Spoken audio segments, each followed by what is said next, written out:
নমস্কাৰ welcome to my YouTube channel. আজি মই এই ভিডিঅ'টোত কেমিকেল অপাৰেটৰ 2020ৰ প্ৰশ্নসমূহ ডিছকাছ কৰিছোঁ, যিটো পৰীক্ষাৰ পেপাৰ আনিব দিয়া হোৱা নাছিল। যিমানখিনি মনত আছে সেইখিনি ডিছকাছ কৰা হৈছে। Number 1 question, what is the relation between current, voltage and resistance? ইয়াৰ উত্তৰটো হ'ব V = IR।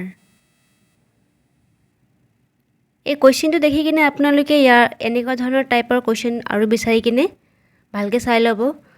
এনেকৈ আৰু বাকী ৰিলেশ্যনবিলাকো চাই ল'ব। নেক্সটটো চাওঁ।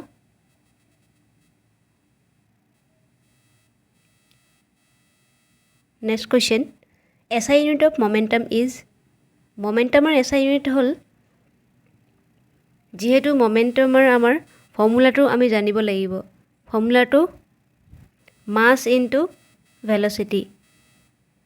মমেণ্টামটো P বুলিও ধৰিব পাৰে, মই কেপিটেল M লিখিলোঁ। যিহেতু মাছৰ ইউনিট কি হ'ব? কেজি, হয় নাই? ভেলচিটি ইউনিট কি হ'ব? মিটাৰ পাৰ ছেকেণ্ড হ'ল। তো এইটোৱে হ'ব মমেণ্টামৰ SI unit, KG metre per second. এনেকৈ ফৰ্মুলা মুখস্থ কৰিলে SI ইউনিটটো ইজি হৈ যায় মুখস্থ কৰিবলৈ। ঠিক এনেকৈ আৰু বহুতখিনি SI ইউনিট আছে, সেইবিলাক চাই ল'ব। এক্সেলাৰেশ্যন SI ইউনিট কি হ'ব? কাইনেটিক এনাৰ্জি SI ইউনিট কি হ'ব? সেইবিলাক ঢেৰ আছে, এইবিলাক চাই ল'ব ভালকৈ ইউনিটবিলাক। Write the relationship between newton and dyne. ইয়াৰ উত্তৰ এনেধৰণৰ,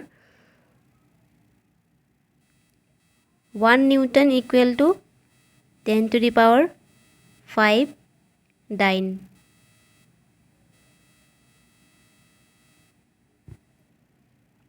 DYNE ডাইন।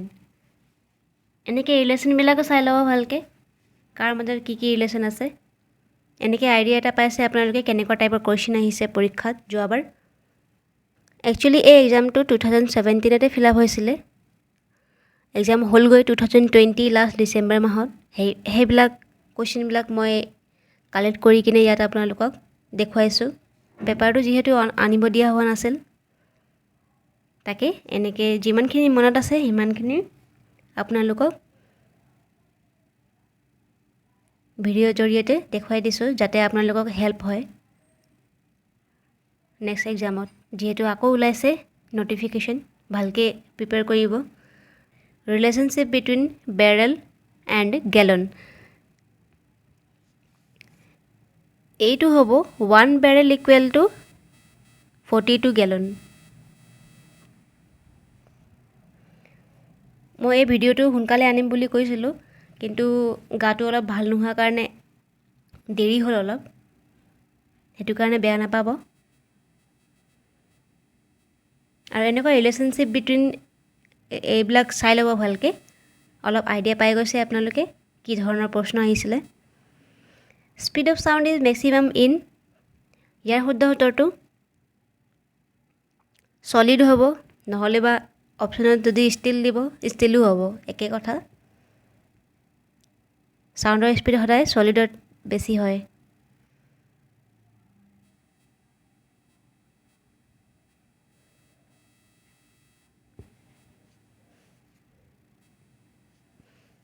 মই কুৱেশ্যনৰ আনচাৰ লিখা নাই ইয়াত, অপশ্যনবিলাকো দিয়া নাই। মই যেতিয়া পঢ়ি যাম কুৱেশ্যনবিলাক তেতিয়াই লিখি যাম। If source of sound moves towards observer, what will happen? কি হ'ব তেতিয়া? চাউণ্ড যেতিয়া বাঢ়ি আহে এজন মানুহৰ ওচৰলৈ, তেতিয়া কি হয়? তেতিয়া ফ্ৰিকুৱেঞ্চিটো বাঢ়ে।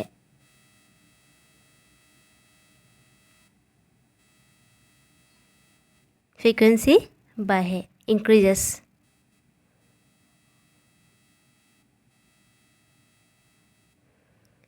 এইটো কোনটো নিয়মত সোমাই গৈ এইটো থিয়ৰিটো তেনেকৈও সুধিব পাৰে প্ৰশ্নটোত, সেইটো কাৰণে মই দি দিছোঁ ইয়াত, ভালকৈ চাই ল'ব।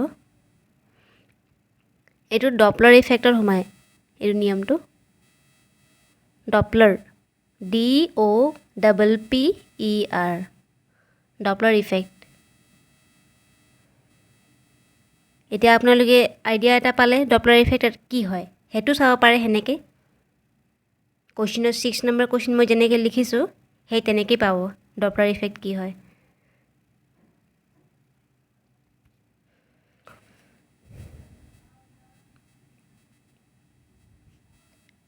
নেক্সটটো চাওঁ from which of the following gives best monochromatic light monochromatic light বুলি ক'লে এটাহে লাইট দিব কোনে দিব এটা লাইট কেণ্ডেল লাইটে এটা লাইট নিদিয়ে সবৰ সাতটা লাইটে দেখা পোৱা যায় লেজাৰে দিয়ে monochromatic light single light মনত থব এইটো নেক্সট আকৌ এছআই ইউনিট আহিছে প্ৰশ্নটোত SI unit of intensity SI unit to hobo watt per meter square SI unit kini important hoy sai lobo bhalke when exposed of sunlight thin film of oil on water often exhibit brilliant color due to the phenomenon of কোনটো নিয়মৰ মতে হয় এটো ইন্টাৰফাৰেন্স of light বা ডিসপাৰশন of light বা ৰিফ্লেকশন of light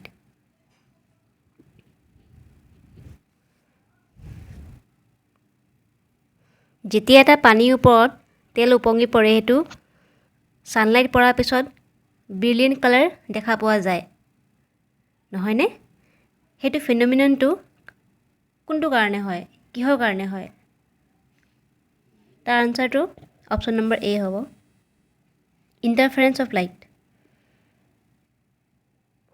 এতিয়া dispersion of light কি হয় reflection of light কি হয় এইবিলাকো চাই লব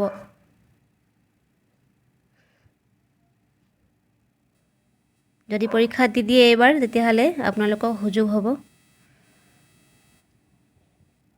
নেক্সট চাও মেইন কনস্টিটুয়েন্ট অফ এয়াৰ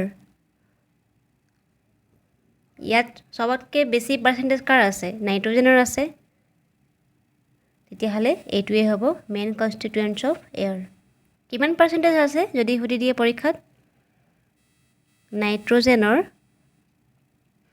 78% আছে এইবিলাক নোট ডাউন কৰি ল'ব অক্সিজেনৰ 21% next if you take out all air from cylinder speed of light becomes year speed of light একো চেঞ্জ নহয় সেম থাকিব সেইভাবে অপশন নম্বৰ সি হ'ব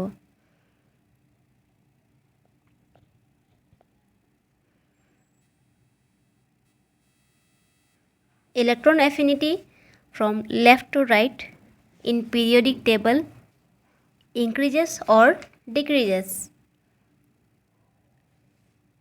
periodic table যেহেতু সবে জানে তাৰ ইলেক্ট্ৰন এফিনিটি লেফটৰ পৰা ৰাইটটো লৈ যাওতে কি হয় বাঢ়ে নে কমে ইয়াৰ উত্তৰটো বাঢ়ে বা ইনক্ৰিজেস হ'ব বা ৰাইট টু লেফট বুলি ক'লে ডিক্ৰিজেস হ'ব হেনেকে মুখস্থ কৰি ল'ব which is most compressible solid হ'ব এটো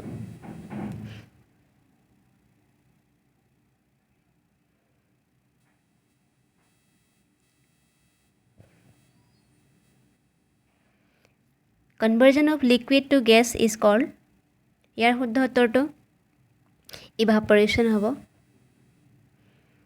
polymer is made up from ইয়াৰ অপচনখিনি মনত নাই অকল উত্তৰহে মনত আছে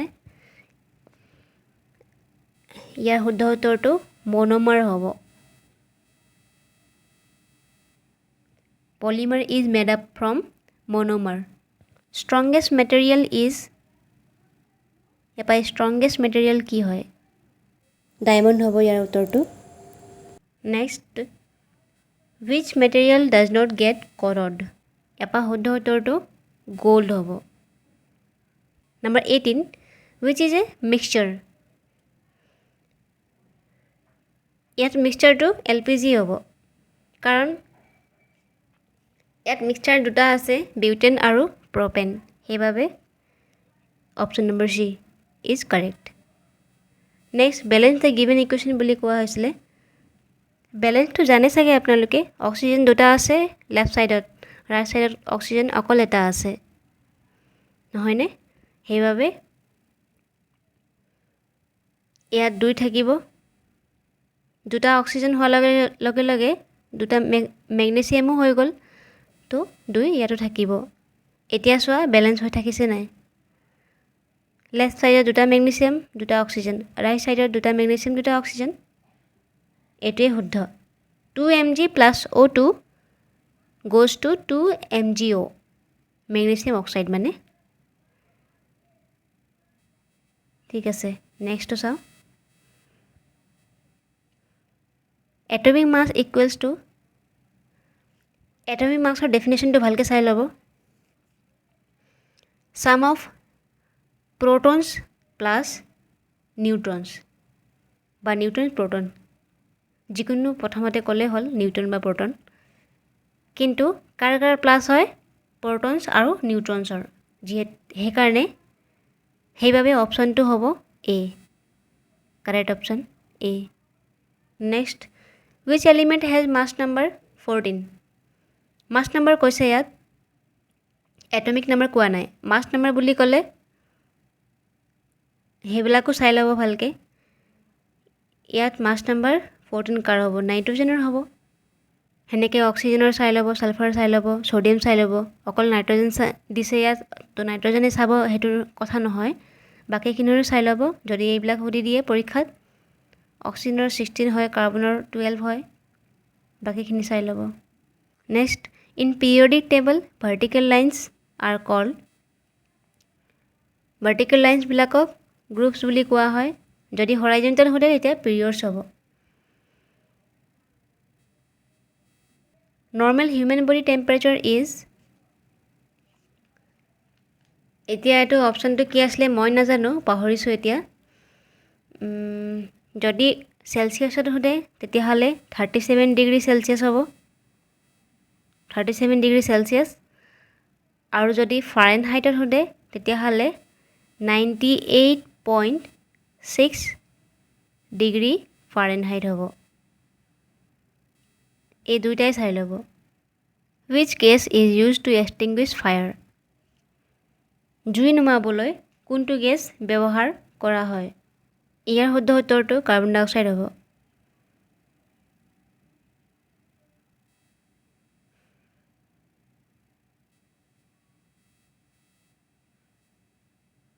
Which gas is more responsible for greenhouse effect?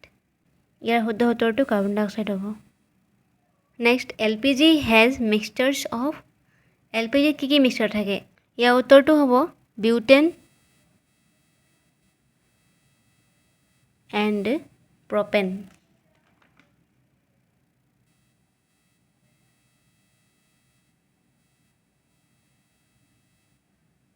Vertical component of Earth magnetic field becomes 0 at magnetic equator. ইয়াৰ শুদ্ধ উত্তৰটো অপশ্যন এ হ'ব। Next, why alpha particles get deflected? Deflected মানে আঁতৰি যোৱা। এতিয়াহ'লে কেলে ডিফ্লেক্টেড হয়? যেতিয়া নিউক্লিয়াছ পজিটিভলি চাৰ্জ থাকে তেতিয়া ডিফ্লেক্ট কৰে। এইটো পজিটিভ চাৰ্জ হ'লে ডিফ্লেক্ট হয়। Because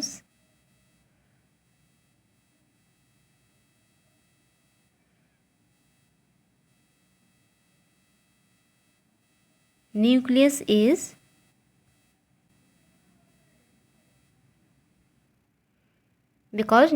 is positive charge.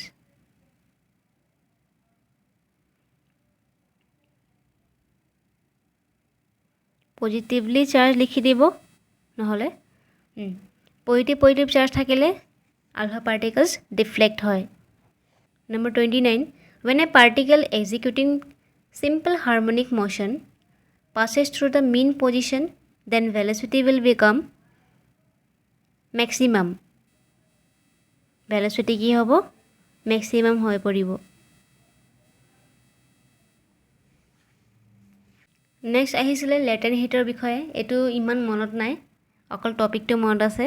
চাই ল'ব লেটেণ্ট হিট কি হয় বা কি প্ৰপাৰ্টি থাকে সেইবিলাক SI ইউনিটটো চাই ল'ব আৰু মেথমেটিকেল এক্সপ্ৰেশ্যনো আছে কিবা এটা লেটেণ্ট হিটৰ সেইটো চাই ল'ব SI ইউনিটটো জুল পাৰ কেজি লেটেণ্ট হিটৰ SI ইউনিট আৰু ইয়াৰ মেথমেটিকেল ফৰ্মুলা আছিলে Q = ml মই এইখিনি ক'লোঁ বাকী ডেফিনিশ্যন আৰু কিবা প্ৰপাৰ্টি সেইবিলাক চাই ল'ব এইখিনি আছিলে ইম্পৰ্টেণ্ট কুৱেশ্যন যিহেতু পৰীক্ষাত আহিছিলে 2020 চনত ডিচেম্বৰ লাষ্টত কেমিকেল অপাৰেটৰ গ্ৰেড 5 যিহেতু এতিয়া গ্ৰেড 3 কৰি পেলালে পৰীক্ষাটো অনলাইন হ'ব যিহেতু বেছি টাইম নালাগে কণ্ডাক্ট কৰিবলৈ পঢ়ি থাকিব ঘৰত ভালকৈ আৰু কিবা পেটাৰ্ণবিলাকতো আপোনালোকে গম পালে এইটো প্ৰশ্ন পেপাৰ দেখি কিনে আৰু মই ইম্পৰ্টেণ্ট টপিকবিলাক লৈ আনিম মেথমেটিক্স হওক বা ৰিজনিং হওক বা কম্পিউটাৰ বা ফিজিক্স কেমিষ্ট্ৰি মেথছ এইখিনি লৈ আনিম আপোনালোকে প্ৰস্তুতি চলাই থাকক পৰীক্ষাৰ কাৰণে ভালকৈ যাতে ক্ৰেক কৰে পৰীক্ষাটো থেংক ইউ নেক্সট ভিডিঅ'টোত লগ পাম ধন্যবাদ